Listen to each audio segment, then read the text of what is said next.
two were senior U.S. government official negotiators.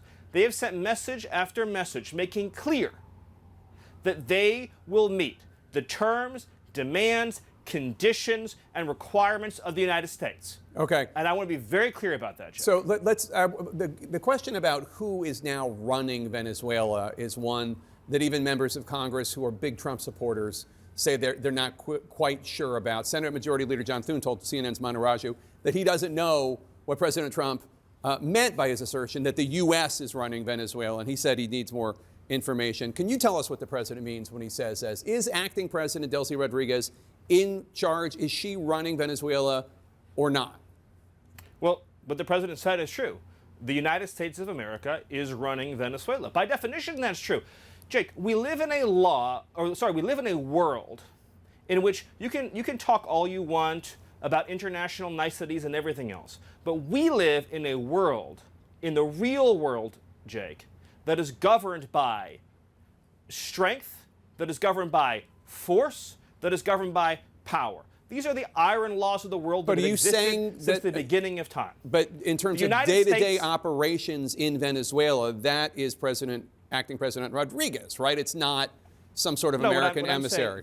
No, what I'm saying is, we'll keep going here, Jake, so I want to say what I'm saying and then you'll follow up. But what I'm saying is just one level above that, which is that by definition, we are in charge because we have the United States military stationed outside the country. We set the terms and conditions. We have a complete embargo on all of their oil and their ability to do commerce. So for them to do commerce, they need our permission. For them to be able to run an economy, they need our permission. So the United States is in charge. The United States is running the country during this transition period. If that's true, obviously that doesn't mean that President Trump is setting the bus fare schedule inside the country. So doesn't mean that President Trump is assigning the K-12 curriculum in the country. The indictment that the president and the military were acting on from 2020 was of 6 people. 2 of them were seized on Saturday by our special operators. There are 4 other individuals indicted who remain in Venezuela. Is the U.S. demanding that they be turned over? One of them is Maduro's son. One of them is a former government official. One is a current government official. And one of them is the head of Tren de Aragua, as I'm sure you know. Are they going to be turned over if President Trump is, in fact, running Venezuela in the way you describe? Well, I don't want to, obviously, we have to balance here, Jake, which I think you more than most understand. We have to balance between, of course, what I can say to you publicly versus very close hold conversations that might be happening privately. And I know you understand and respect that. But I'll answer the question in this way. There might be individuals who are fugitives from American justice that could become part of a future conversation.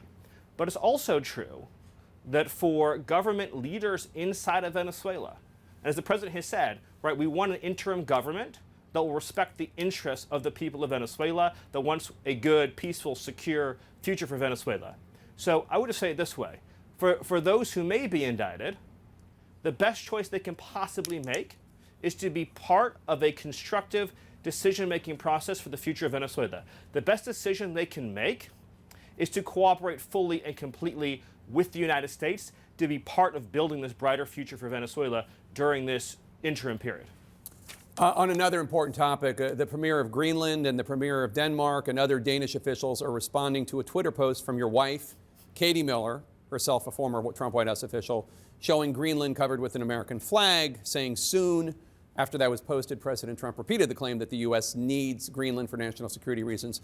The Danish Prime Minister responded to this in an interview earlier today, as reported by Bloomberg, quote, "I believe one should take the American president seriously when he says that he wants Greenland, but I will also make it clear that if the U.S. chooses to attack another NATO country militarily, then everything stops, including NATO, and thus the security that has been established since the end of the Second World War." Can you rule out that the U.S. is ever going to try to take Greenland by force?